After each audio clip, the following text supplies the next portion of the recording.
जय Shri Krishna, Radhe Govind. Welcome back to Kanhamrit. तो आज की वीडियो में जानेंगे कि होली इस बार साल 2025 में हमें कब सेलिब्रेट करनी है, होली का दहन कब होना है, रंगों वाली होली कब होनी है। इस बार होली पर भद्रा का साया भी है, तो पूजा का शुभ मुहूर्त क्या रहेगा, भद्रा में हमें क्या करना है क्या नहीं करना है। इस बार ज्योतिष शास्त्रों की माने तो ये होली बहुत ज्यादा खास होने वाली है, क्योंकि साल का पहला चंद्र ग्रहण भी इस बार लग रहा है होली पर। इस बार थोड़ा सा असमंजस है सभी के बीच में कि 13 तारीख को होली करनी है या 14 तारीख को होली करनी है, क्योंकि पूर्णिमा तिथि दोनों ही दिन विद्यमान है। आज इस वीडियो में आपके सभी डाउट्स क्लियर हो जाएंगे। अगर आप लोगों ने चैनल पर फर्स्ट टाइम विजिट किया है तो चैनल को जरूर से सब्सक्राइब करके बेल आइकन प्रेस कर दीजिए, क्योंकि आगे आपको और भी जानकारी मिलने वाली है। चंद्र ग्रहण से रिलेटेड सभी जानकारियां मिलेंगी। गर्भवती महिलाओं को किन बातों का चंद्र ग्रहण में ध्यान रखना चाहिए, होली के दिन होली की कथा भी हमें अवश्य ही सुननी चाहिए। सत्यनारायण भगवान का व्रत भी किया जाता है, क्योंकि पूर्णिमा में ही होली तिथि आती है। तो व्रत कैसे करना है, व्रत की क्या कथा है। होली देखिए सिर्फ रंगों का ही पर्व नहीं होता है, या होली का दहन तक का ही पर्व नहीं होता है।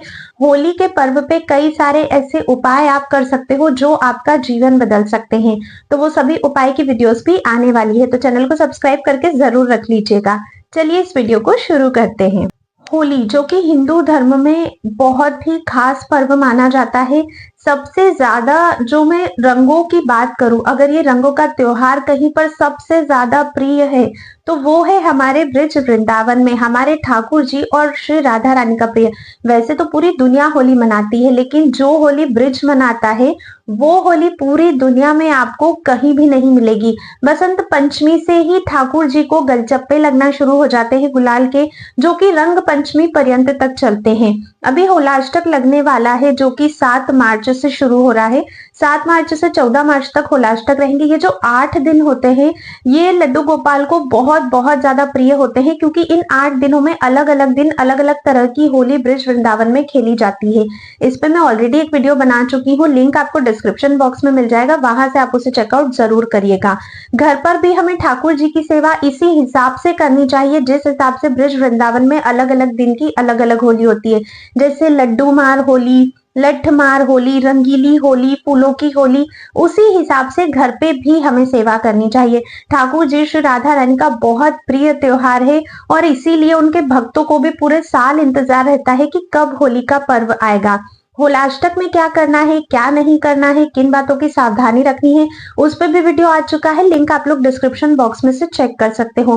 कहते हैं कि होली का पर्व जैसे रहता है, तो जिस दिन होली रहती है उस दिन हमें सुबह उठकर अपने मुख को हींग के पानी से कुल्ला करके स्वच्छ करना चाहिए। होली की जो राख रहती है, होली की राख को शरीर पर मलकर स्नान करने से आपके शरीर में जितने भी रोग होते हैं, या भविष्य में अगर कोई स्वास्थ्य संबंधी परेशानियां आपको होने वाली है, तो उन सभी से आप लोगों को छुटकारा मिल जाता है।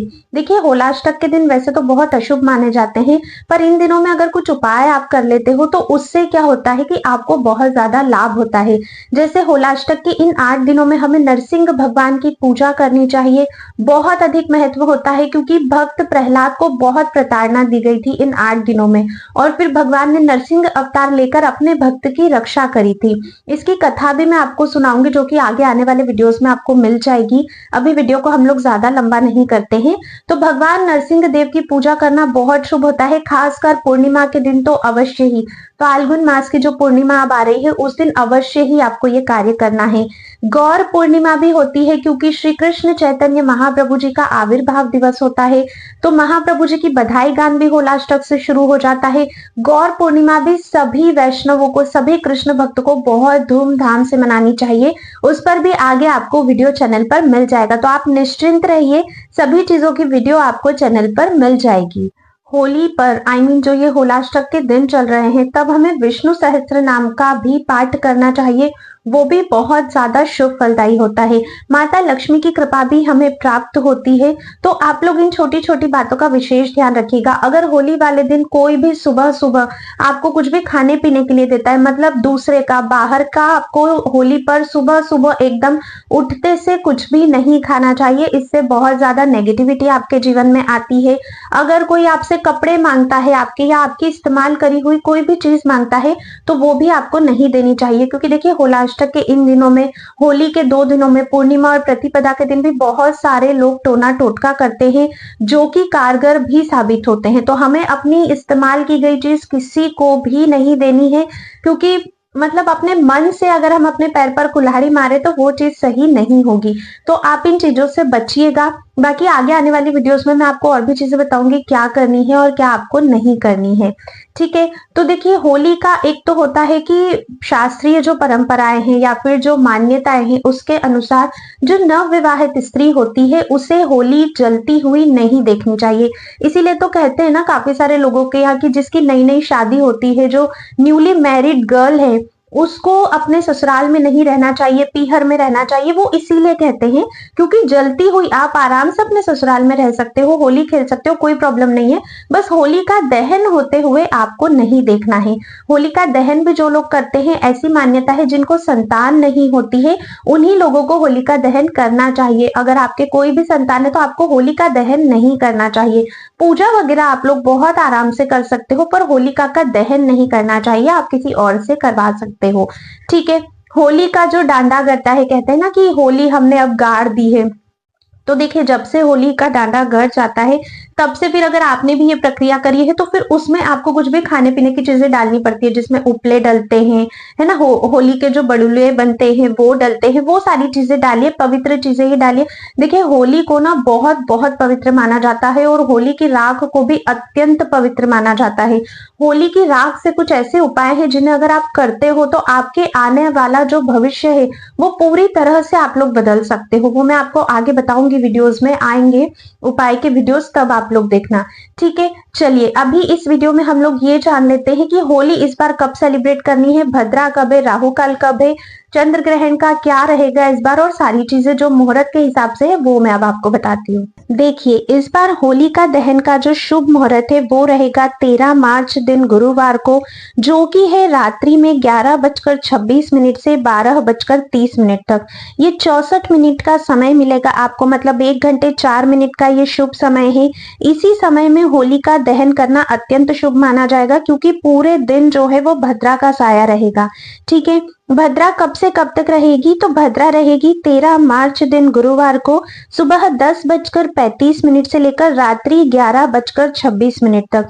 शास्त्रों में कहा गया है कभी भी होली का दहन भद्रा में या फिर प्रतिपदा तिथि में हमें नहीं करना चाहिए। इसलिए 13 मार्च गुरुवार को ही रात्रि 11:26 से 12:30 तक होलिका का दहन किया जाएगा, क्योंकि तब तक भद्रा भी जो है वो समाप्त हो जाएगी। देखिए भद्रा जो है वो इस बार पृथ्वी लोक पर है, और जब भी भद्रा पृथ्वी लोक पर होती है तो वो हम पृथ्वी वासियों के लिए अशुभ मानी जाती है। भद्रा के समय में हमें कोई भी शुभ कार्य नहीं करना चाहिए, तो आप लोग इस चीज का ध्यान रखिएगा। अब जानते हैं पूर्णिमा तिथि कब शुरू हो रही है, तो 13 मार्च गुरुवार को सुबह 10:36 पर पूर्णिमा तिथि स्टार्ट होगी और इसका समापन होगा 14 मार्च शुक्रवार को 12:23 पर दोपहर में। ठीक है, तो इसीलिए इस बार 13 मार्च दिन गुरुवार को ही पूर्णिमा का व्रत भी किया जाएगा और होलिका दहन भी किया जाएगा। और 14 मार्च दिन शुक्रवार को स्नान दान की पूर्णिमा रहेगी, और जो रंगों की होली हम लोग खेलते हैं वो भी हमें 14 मार्च को ही करनी है। 14 मार्च शुक्रवार का जो शुभ मुहूर्त है सुबह पूजा का, वो रहेगा सुबह 5:20 से लेकर 6:32 तक। इस दिन अभिजीत मुहूर्त रहेगा दोपहर 12:12 से लेकर 12:59 तक। इस दिन राहु काल का समय, जिसे अशुभ समय माना जाता है, किसी तरह की पूजा पाठ आपको नहीं करनी चाहिए।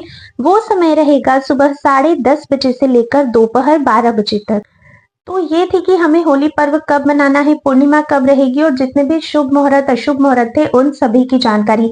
आई होप आपने सारी चीजें अच्छे से समझ ली होगी। अगर आप लोगों को वीडियो थोड़ा भी पसंद आया है तो इसे ज्यादा से ज्यादा शेयर कीजिए ताकि सभी लोगों तक इन्फॉर्मेशन पहुंच सके। और अगर आपके कोई भी डाउट्स है तो आप मुझे कमेंट करके अवश्य ही पूछ सकते हैं। कोई भी सजेशन है आप लोगों के मेरे लिए, या कोई भी आगे वीडियोस जो आप लोग देखना चाहते हैं उसके लिए भी आप लोग मुझे कमेंट कर सकते हैं। आज की वीडियो में बस इतना ही था। आई होप अभी तक आप लोगों ने चैनल को सब्सक्राइब तो कर ही लिया होगा, और वीडियो थोड़ा भी पसंद आया है तो बिना लाइक किए बिल्कुल भी मत जाइएगा। अब हम नेक्स्ट वीडियो में मिलेंगे, तब तक के लिए राधे राधे।